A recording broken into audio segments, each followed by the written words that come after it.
Kan pendeta dia. Tua jemaat lagi, bagaimana itu dia? Ya, memang itu sebabnya orang yang sudah madat ya, untuk keluar dari situ memang gak gampang. Ya. Kalau orang kan biasa coba-coba, karena dia coba-coba karena ini menyangkut keinginan daging ini ya.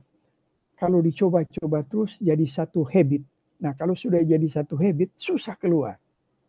Tetapi habit ini bisa diselesaikan kalau betul-betul dia menyerahkan diri secara total kepada Tuhan untuk supaya dia bisa mengatasi.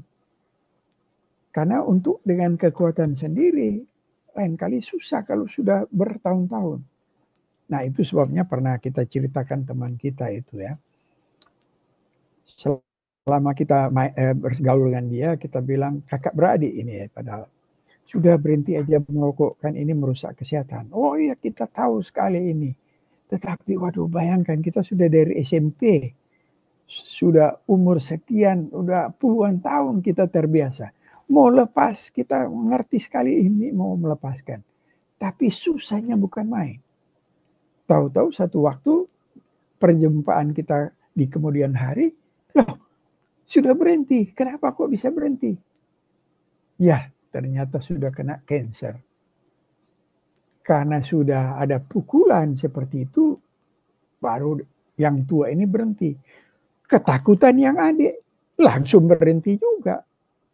Nah, biasa kalau orang berhenti dari habit karena ada satu ketakutan yang amat sangat. Itu baru mereka bisa berhenti. Tapi selama tidak ada ketakutan yang amat sangat, kedagingan kita itu selalu condong kepada hal-hal yang salah. Nah, oleh karena itu kalau ada misalnya teman atau hamba Tuhan yang masih begitu ya kita kalau kita tidak bisa kasih nasihat kita doakan.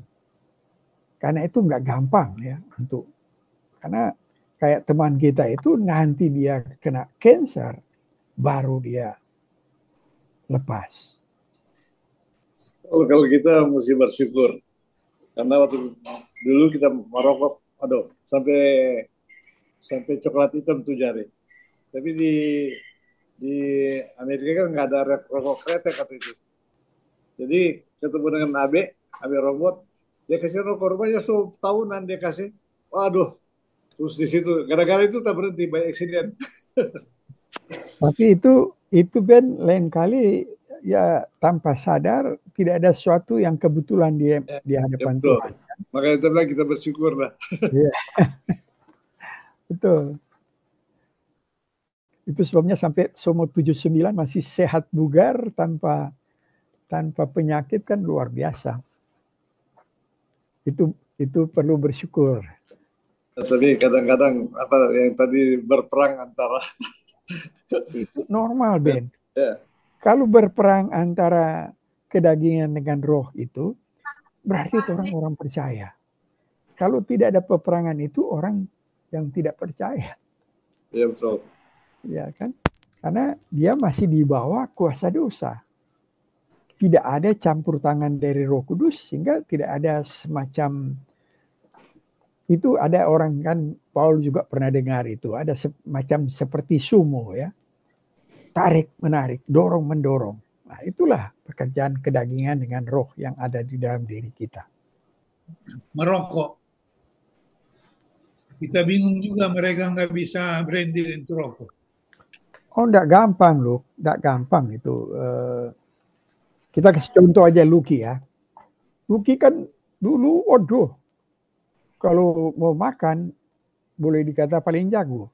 Tapi setelah dia dinyatakan gejala gula, waduh, langsung tertib sekali di soal makan.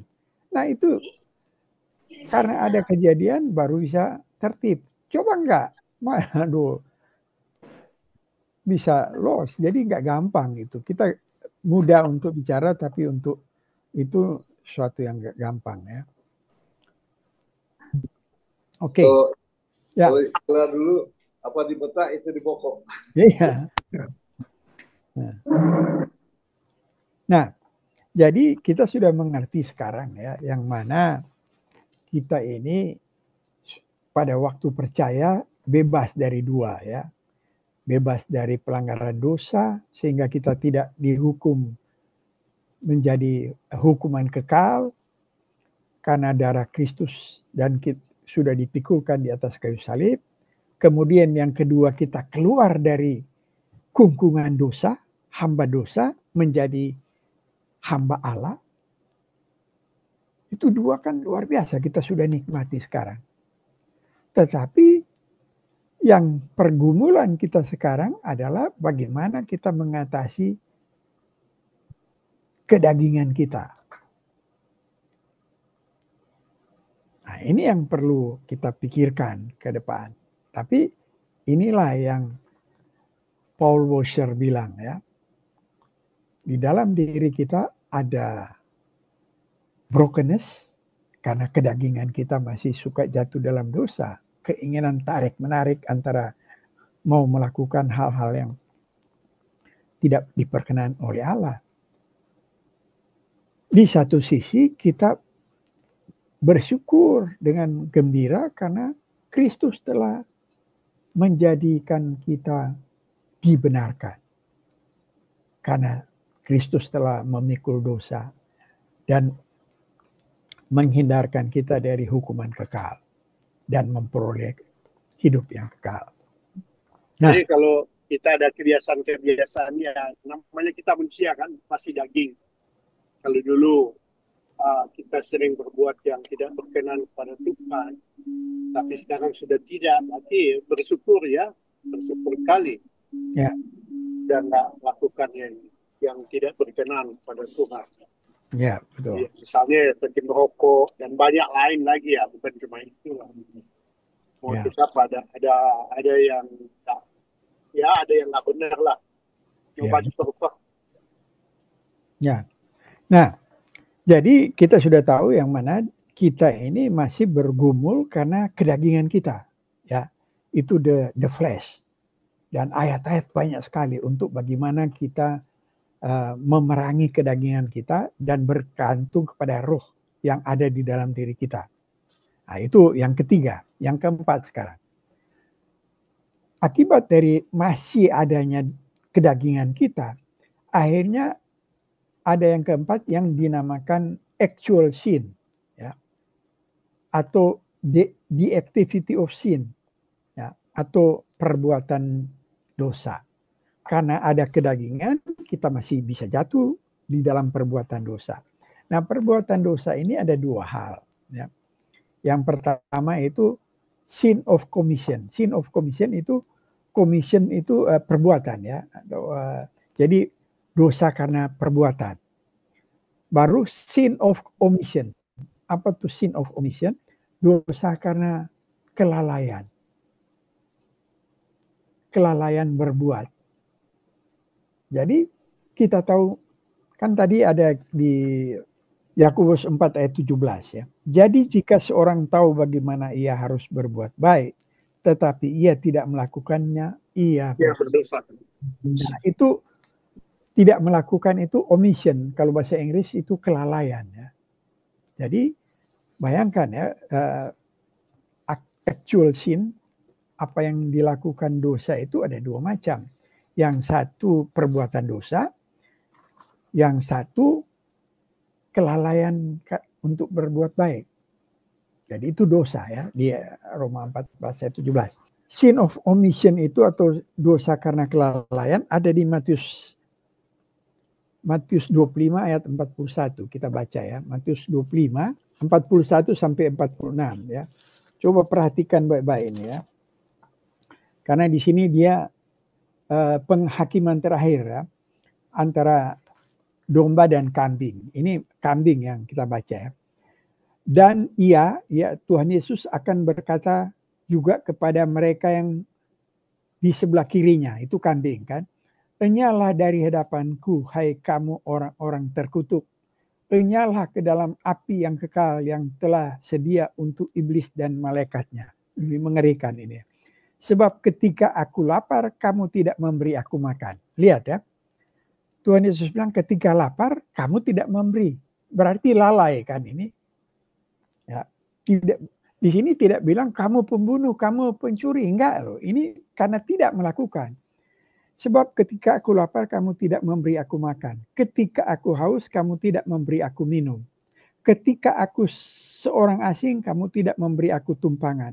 Ketika aku telanjang, kamu tidak memberi aku pakaian. Ketika aku sakit dan dalam penjara, kamu tidak melawat aku. Lalu mereka pun akan menjawab Yesus. Katanya, Tuhan, bila manakah kami melihat engkau lapar, atau haus, atau sebagai orang asing, atau telanjang, atau sakit, atau dalam penjara, dan kami tidak melayani engkau, maka Ia atau Yesus akan menjawab mereka, aku berkata kepadamu, sesungguhnya segala sesuatu yang tidak kamu lakukan untuk salah seorang dari yang paling hina ini, kamu tidak melakukannya juga untuk aku. Lihat ya, jika yang tidak kamu lakukan, jadi itu sin of omission, karena kelalaian melakukan, tidak melakukan. Tidak ada di sini kamu penjahat, kamu pembunuh, kamu ini yang tidak melakukan, masuk di dalam lautan api. Jadi kalau kita tahu untuk melakukan baik kita tidak lakukan, itu termasuk dosa.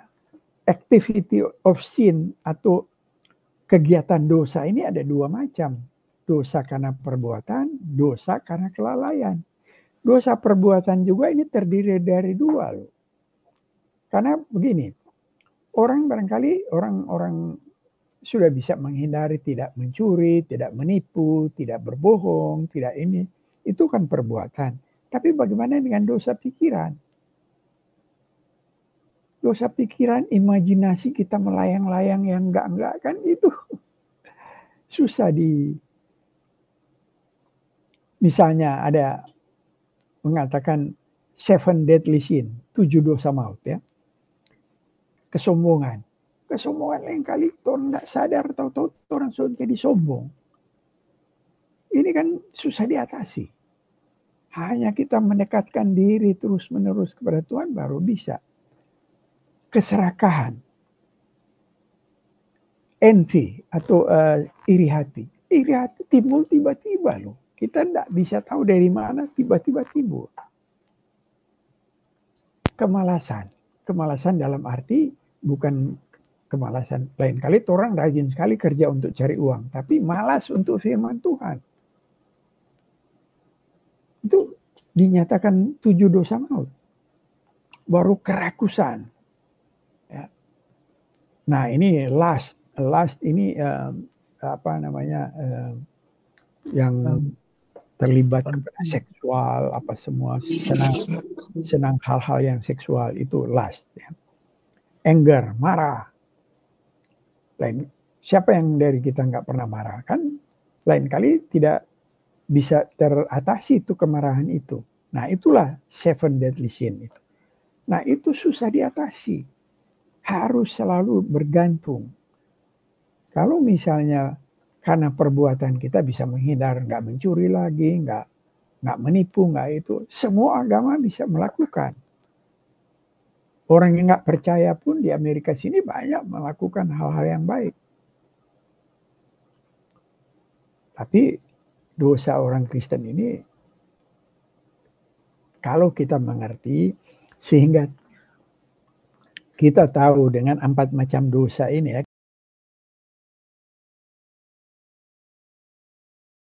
kita mulai tahu siapa diri kita masih berdosa tapi sudah dibenarkan. Jadi jangan langsung kita merasa sudah beres. Walaupun kita sudah dibenarkan, sudah lahir baru, tetap kita bergumul dengan kedagingan kita. Karena sampai mati, kedagingan kita tetap selalu bisa menghasilkan dosa. Jadi itu kita mulai mengerti siapa kita. Dan untuk menghadap Tuhan, karena kita masih ada kedagingan bisa berdosa, kita brokenness. Artinya berduka. Mohon ampun kepada Tuhan. Tetapi sambil itu kita jangan jatuh hanya kepada berdukanya karena dosa, tetapi di satu sisi kita bersukacita karena Kristus telah memikul dosa kita, telah menyelesaikan kita supaya terhindar dari hukuman neraka, kita mendapatkan hidup yang kekal, dan dimeteraikan oleh Roh Kudus, itu kita bersuka cita. Nah, bagaimana itu ada di dalam diri kita seolah-olah dua hal bertentangan, itu yang disebut paradoks.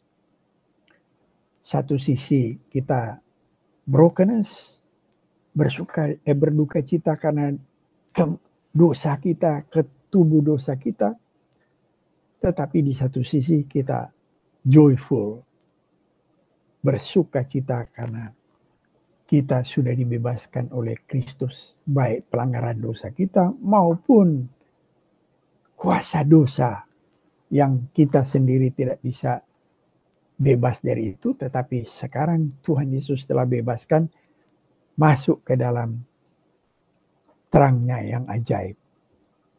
Nah, tetapi ingat kita masih di dalam tubuh yang berdosa, kedagingan. Tapi sudah ada Roh Kudus di dalam diri kita. Sehingga ada tension, ada semacam pertentangan antara kedagingan dan Roh Kudus yang diberikan Tuhan kepada kita. Dan diberikan kitab suci untuk kita pelajari, bergantung kepada Roh Kudus, sehingga kita makin mendekatkan diri kepada Tuhan, dan kedagingan kita kuasanya makin lemah. Kegiatan dosa kita makin terkontrol oleh kedekatan kita dengan Tuhan. Nah, sampai di sini, kalau kita bisa mengerti tentang doktrin dosa ini, kita tahu siapa kita tahu bagaimana kita menghadap Tuhan. Karena kalau kita tidak mengerti ini, seolah-olah kita beres di hadapan Tuhan. Dan kita nggak ngerti siapa diri kita.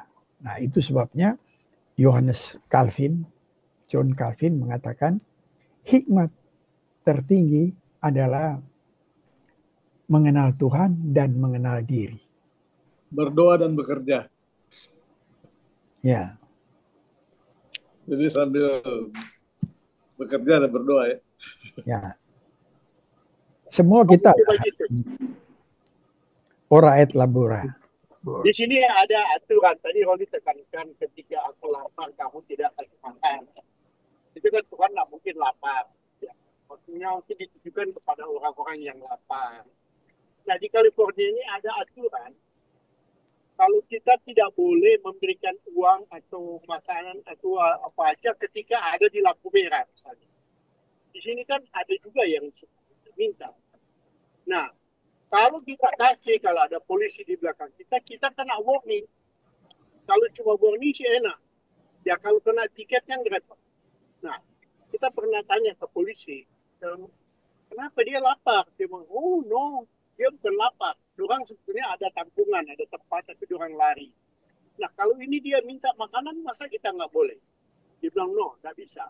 Itu dia nggak beli makanan, dia mau minum ini, Capticus katanya, wine. Beli apa itu? Saya tahu kalau di Virginia di sini nggak boleh. Jadi setelah dia dapat duit, dia pergi beli ini, beli bir atau Johnny Walker atau nah itu yang polisi bilang nggak boleh. Jadi gimana ini? Kalau orang mau berbuat baik, sementara aturan itu tidak boleh.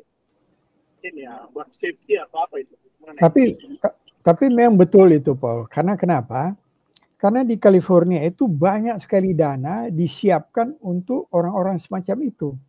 Jadi food stamp namanya ya, food stamp dan ada hal-hal yang penampungan ya. Nah, itu disediakan dana banyak sekali. Jadi memang itu yang mereka minta-minta itu untuk lain kali marijuana, untuk hal-hal yang lain, memang itu lebih bagus jangan dikasih. Tapi bukan berarti, dan ada peraturannya ya. Tetapi jangan kita mengeneralisasi semua. Misalnya ada teman kita yang perlu ada kesulitan, ya ada yang berkelebihan, ya itulah kira-kira yang perlu dibantu. Daripada orang-orang yang kita sudah tahu ada makanan dan berkelebihan, tapi mereka mau ambil hal lebih lain untuk hal yang kedagingan mereka untuk marijuana, untuk minuman keras. Padahal mereka sudah terjamin karena banyak sekali dana yang kan itu yang namanya sanctuary city, misalnya California, New York, di Chicago, itu dana banyak sekali untuk seperti itu. Oleh karena itu dilarang untuk memberikan. Soalnya di sini, saya rasa di seluruh Amerika, bukan cuma di California, di sini kelihatan orang tuh masih muda, gagah, kuat. Saya juga pernah tanya, kenapa kok dia nggak kerja? Kayak Rolly bilang tadi dia malas. Ternyata di sini, kalau kita sudah pernah kena drug, ya, terutama di Las Vegas, itu nggak bisa diterima lagi di tempat kerja, nggak bisa lagi kalau drug. Dia mau gagal apa model kayak apa itu tetap ditolak. Ya. Kali Pak Yosef Melakan ada ya, dia tanya saya gitu, dia telepon, aduh katanya di Amerika, terutama Los Angeles sama San Francisco banyak, dia bilang banyak sekali katanya homeless. Kita homeless itu nggak ada, tapi nggak sebanyak apa yang dikasih masuk di media. Itu ada berapa juta orang di California ini. Nah kan sepertinya kami semua sudah jadi homeless. Jadi kadang-kadang itu berita yang keluar itu nggak sesuai dengan apa yang nyata. Gitu. Mau itu enggak.